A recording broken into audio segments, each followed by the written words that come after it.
Be me, Nathan, 33 years old. I work as a paramedic. Not the television version with dramatic music and perfect lighting, the real version. Long shifts, bad coffee, sore knees, people calling at 3 in the morning because someone fell, someone stopped breathing, someone drank too much, or someone waited too long to admit they needed help. You learn quickly that panic is contagious. If you bring chaos into chaos, everything gets worse. So I train myself to move slower than I feel, speak clearly, check the obvious, do the next useful thing. That was how I lived outside work too. I did not like games. I did not like vague threats. I did not like emotional emergencies manufactured by people who were bored with peace. Maybe that made me simple. I never thought simple was a bad thing. Then I met Serena. She was a graphic designer at a small branding studio downtown. We met at a coffee shop near the hospital after my shift. I was still in uniform, exhausted, staring at a muffin like it had personally failed me. She sat at the next table sketching something in a notebook. At some point, I knocked my coffee lid onto the floor. She picked it up, looked at my uniform, and said, "Saving lives but losing lids?" I laughed harder than the joke deserved because I'd been awake for 20 hours. She had this sharp, playful intensity that made tired rooms feel awake. Big eyes, quick smile, a way of tilting her head when she listened that made you feel studied and chosen at the same time.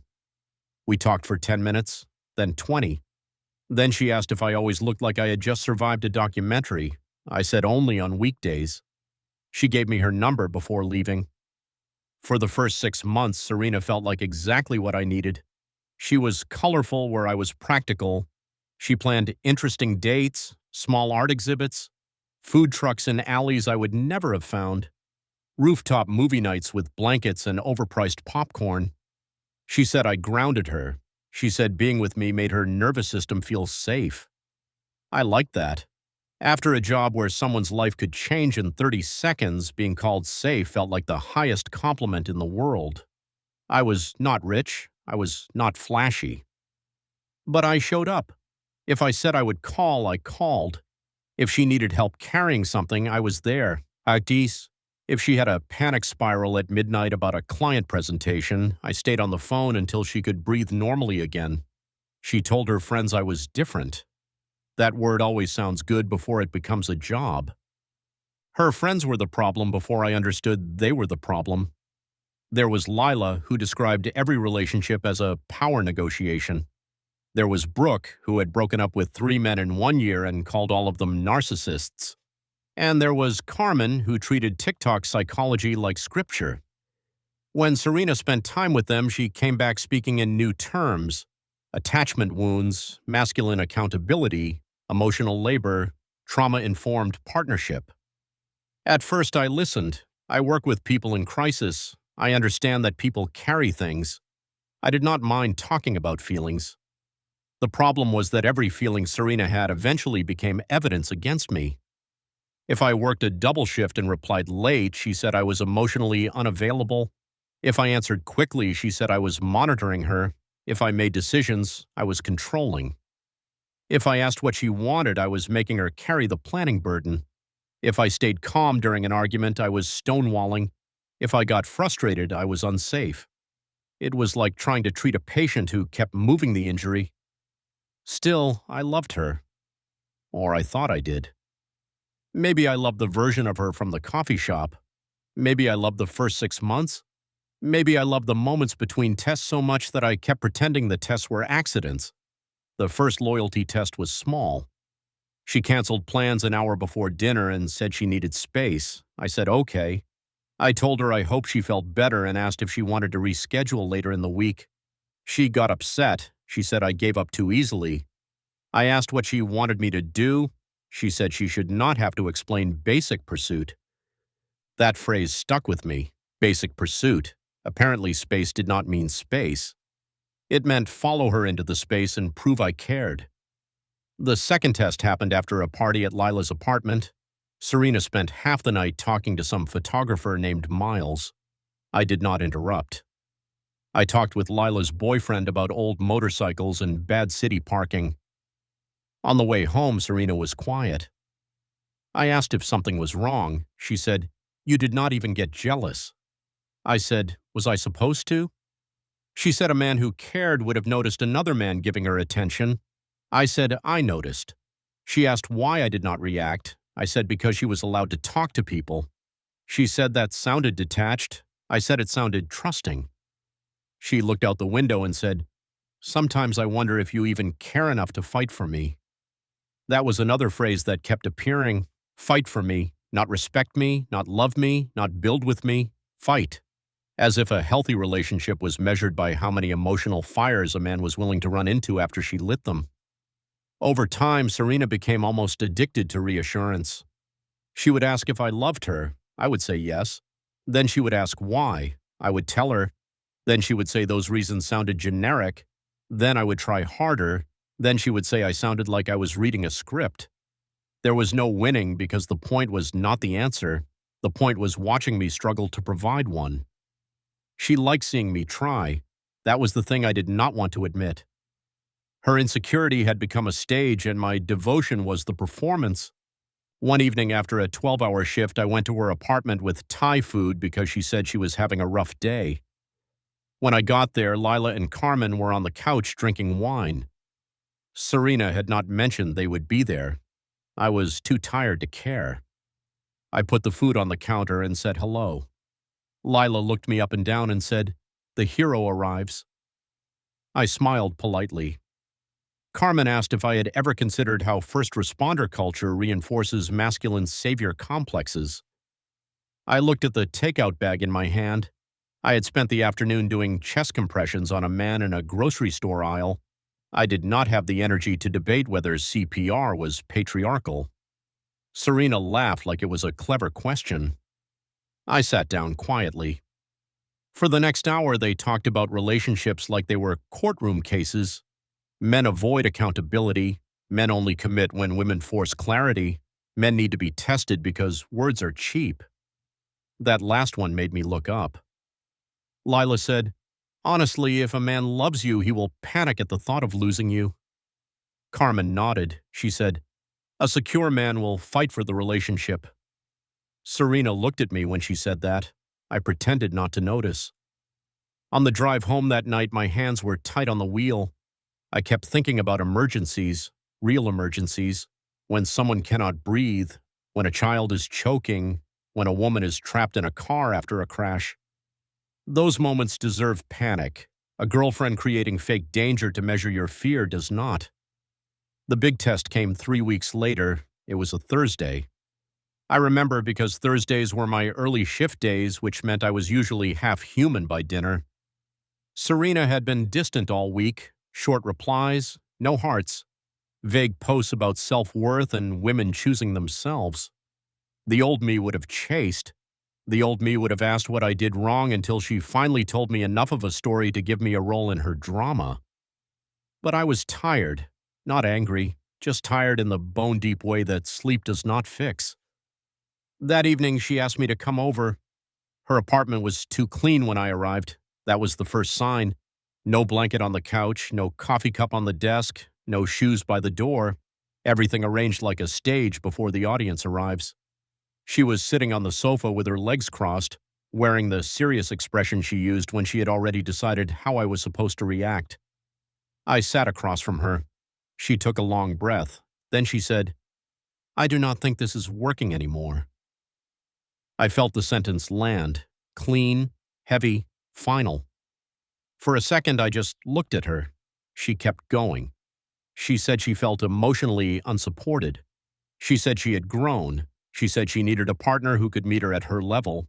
She said she was tired of asking for the bare minimum. I asked what bare minimum I had failed to provide. She waved the question away. She said if I did not know, that was the problem.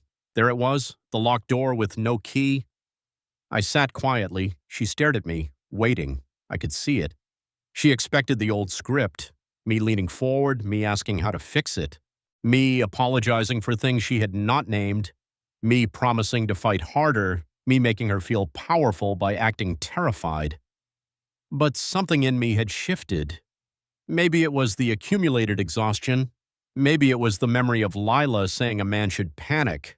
Maybe it was just the simple clarity that an adult who says they are ending a relationship should be believed. So I nodded. I said, "Okay."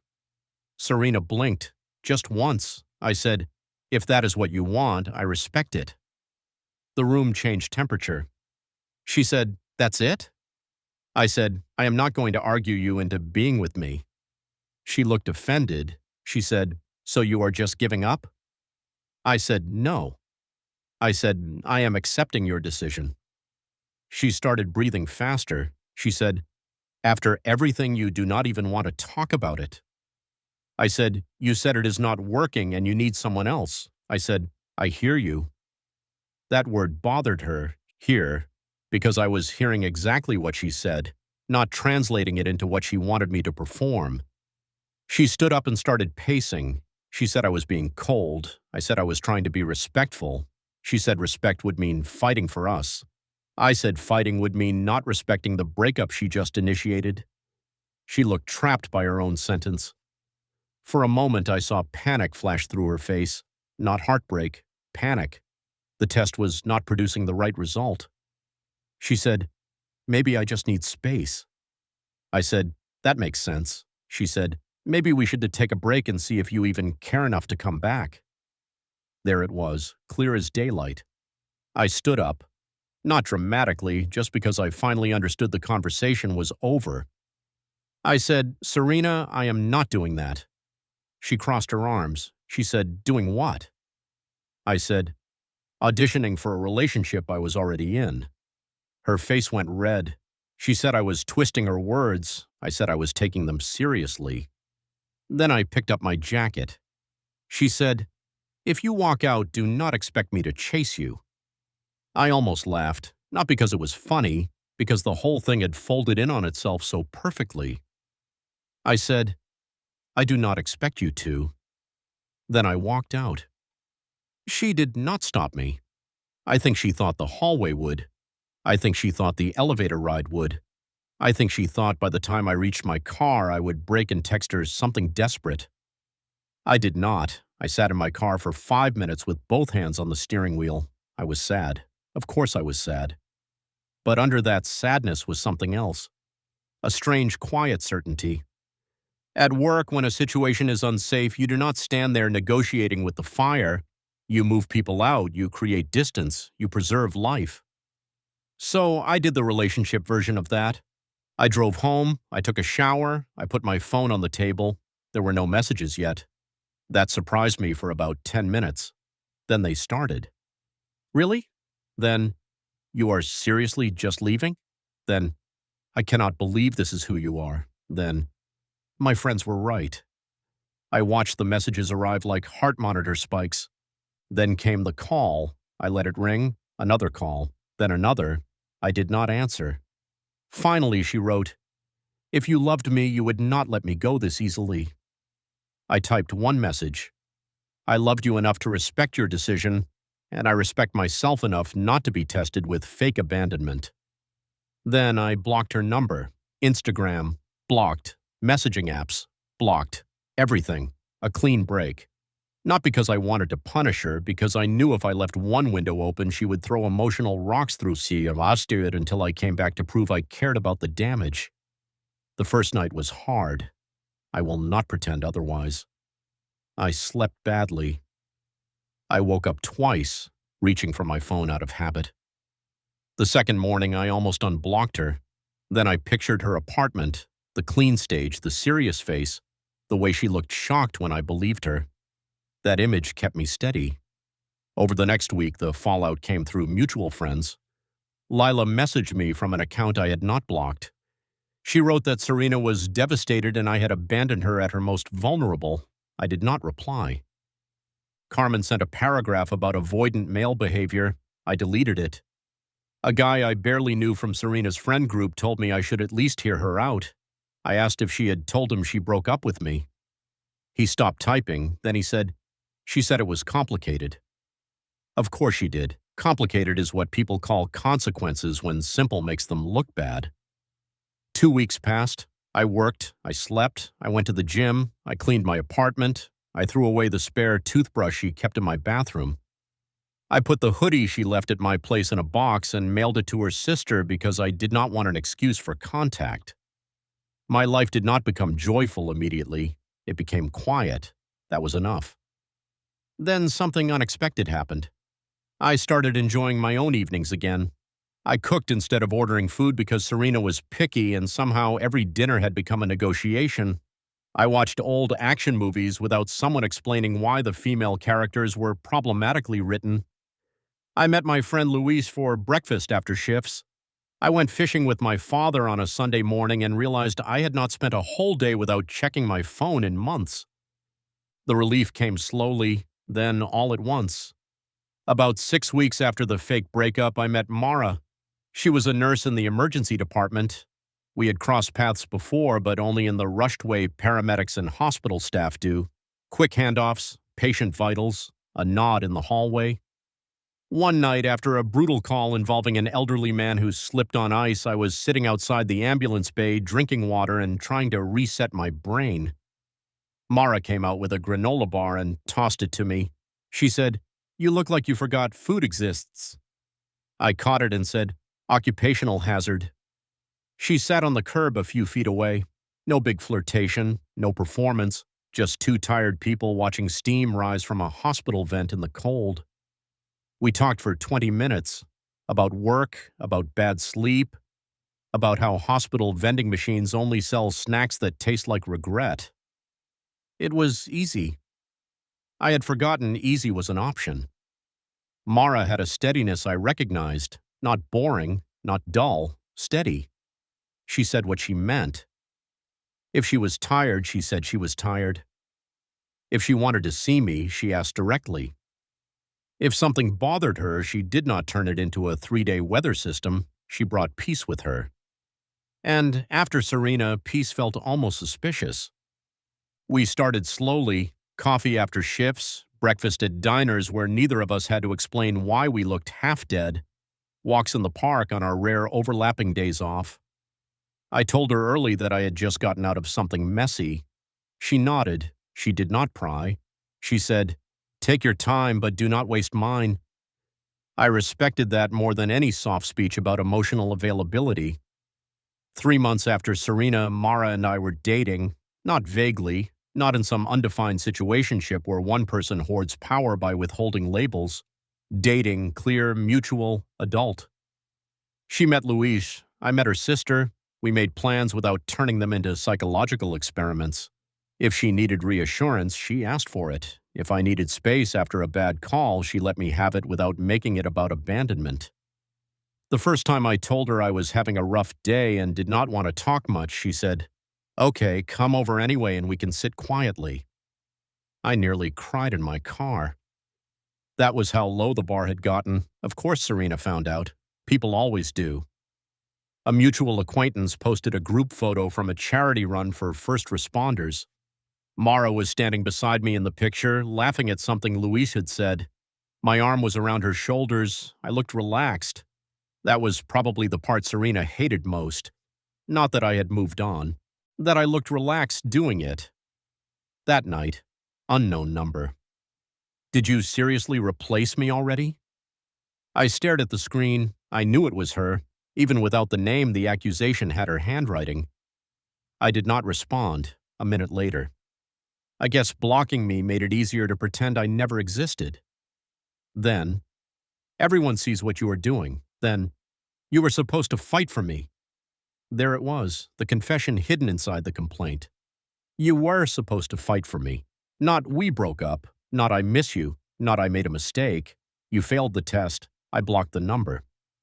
The next day she emailed me. The subject line was "closure." That is never what it means. The email was long, very long. She said she had been processing. She said the breakup was not meant to be literal. She said she needed to see whether I would choose her under pressure. She said my decision to block her proved I had always been 1 foot out the door. She said moving on so quickly was cruel. She said Mara probably did not know the real me. I read it once. Then I read one sentence again. The breakup was not meant to be literal. I thought about that for a long time. A breakup is not a metaphor. It is not a pop quiz. It is not a loyalty obstacle course. It is a sentence with consequences. If someone says the house is on fire, I am not going to stand in the flames and ask if they mean emotionally. I closed the email. I did not reply. A week later, Serena showed up outside the station. That was the first time I felt real anger, not loud anger, cold anger. I was walking out after shift when I saw her leaning against her car. She looked different, thinner maybe, or just tired. Her hair was perfect, her makeup was perfect, her eyes were not. She walked toward me before I could decide whether to keep walking. She said, "You left me no choice." I said, "I left you every choice." She said she needed to talk. I said I did not. She looked around like she was embarrassed someone might hear. Then she said, "I did not mean it." I said, "You said it." She said, "People say things when they are scared."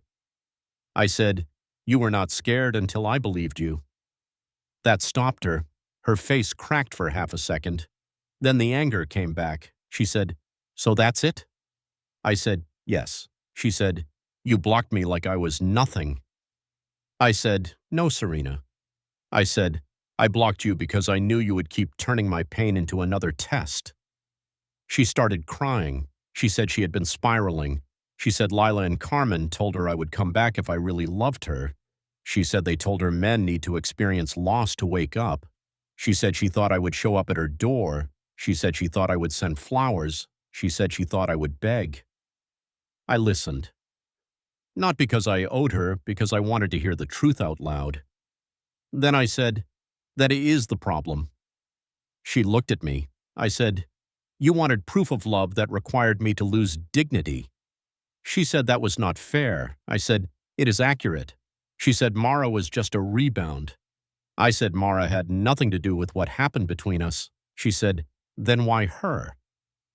I thought about Mara, granola bar in the ambulance bay, quiet on hard days, clear words, no traps, no staged breakups, no friends coaching her to see if I would bleed on command.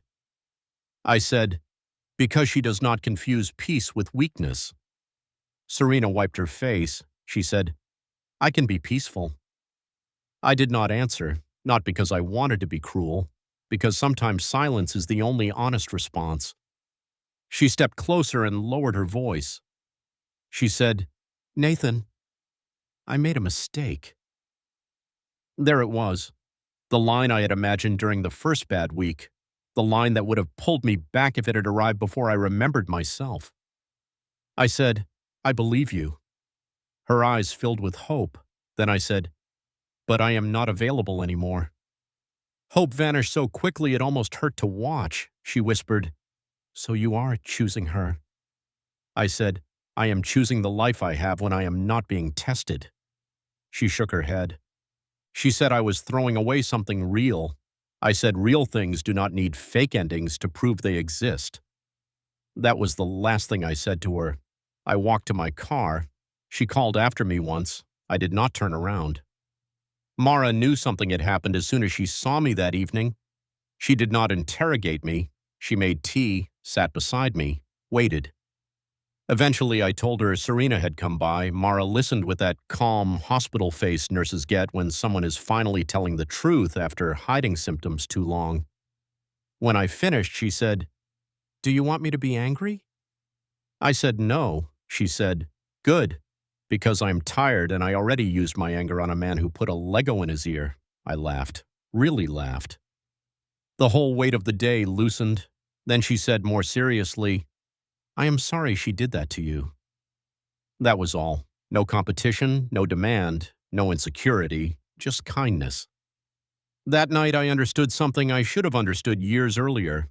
A partner who loves you does not keep handing you emotional disaster drills to see if you will run fast enough. Life will test you without help. Work will test you. Illness will test you. Money will test you. Grief will test you. A relationship should be the place you recover from the tests, not the place someone invents them. Months passed. Serena tried a few more times through fake accounts and mutual friends. I blocked each attempt. Eventually she stopped, or maybe she found someone else to test. I hope she learned. I really do. Not because I want her back. because nobody gets a good life by turning love into a panic room. Mara and I are still together. It is not perfect. We both work stressful jobs. Sometimes our schedules barely match. Sometimes one of us is exhausted and says the wrong thing. But when something goes wrong, we talk about the thing that went wrong.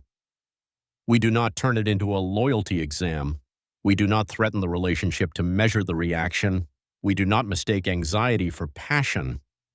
Last month, after a hard shift, I came home to Mara asleep on my couch with a blanket half on the floor and the television still playing some cooking show. There was a note on the coffee table. It said, "Food is in the fridge. Wake me if you need me. Let me sleep if you do not." I stood there holding that note for longer than necessary. It was such a small thing. No drama, no test. Just care with instructions that made sense. I warmed the food. I ate in the quiet. Then I covered her properly with the blanket and sat in the chair across from her until the room felt real. I thought about Serena then, not with hatred, more like remembering a dangerous road I used to drive too fast because someone kept telling me love meant staying in the lane. She faked a breakup to see if I would chase. She expected panic. She expected pleading. She expected me to prove loyalty by refusing to accept her words. Instead, I treated her like an adult. I believed her. I blocked the exits back into chaos. I moved on. And that was what she could not forgive. Not that I stopped loving her, that I stopped auditioning for the right to love her. In my job, there is a moment after every emergency where the sirens stop, the doors close, the report is filed. The world becomes quiet again. You sit there for a second and breathe because you made it out. That is what leaving Serena felt like.